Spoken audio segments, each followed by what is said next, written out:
ধরুন আপনি পড়াশোনা করছেন দেশের বাইরে। তো একদিন আপনার বাবা আপনাকে বলল যে বাবা, আমি তোমার জন্য 4 শতাংশ জমি কিনেছি। তো আপনিও জিজ্ঞাসা করলেন, তো জমিটা কোথায় কিনেছেন? তো মনে করেন একটা জায়গার নাম বলল, মনে করেন কাশিমপুর। কাশিমপুর জায়গাটা পপুলার, তো এই জন্য কাশিমপুরের নামটা বললাম। তো মনে করেন কাশিমপুরে আপনার জন্য আপনার বাবা আপনার জমি কিনেছে। তো আপনি শুধু এতটুকুই জানেন, বা আর কিছু আপনাকে বলছে ওইটা আপনার মনে নেই।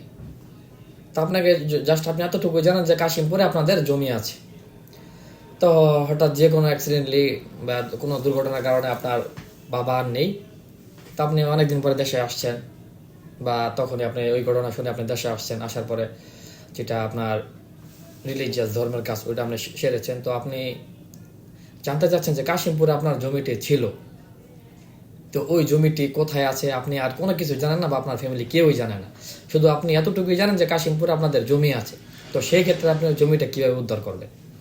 তো প্রথমত আপনাকে কাশিমপুরে, যেহেতু আপনাকে বলেছে জমি আছে, তো কাশিমপুরে যে আপনার ভূমি অফিস থাকে, বা প্রতিটা থানাতেই ভূমি অফিস থাকে, ওই ভূমি অফিসে আপনি যাবেন।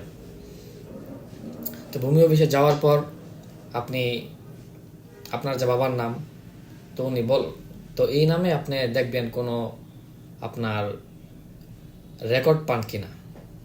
বর্তমান যে বেশিরভাগ রেকর্ডের জমির কাগজগুলো কিন্তু ভূমি অফিসে থাকে। তো এক একটা এরিয়ার জন্য এক একটা বই থাকে, এক একটা মৌজার জন্য এক একটা বই থাকে। তো আপনি ওই সবগুলো বই আপনি চাইলে আপনি যাচাই করে দেখতে পারেন। এটা সময় সাপেক্ষ ব্যাপার, কিন্তু আপনি চাইলে এভাবে খুঁজে বের করতে পারেন যে আপনার কোন বইটাতে আপনার বাবার নাম আছে। তো যদি আপনার বাবার নাম রেকর্ডে হয়ে থাকে বা খারিজ হয়ে থাকে, তো তো সেই ক্ষেত্রে আপনার বাবার নাম কিন্তু ওই ভূমি অফিসে আপনার বাবার নামটা থাকতে পারে।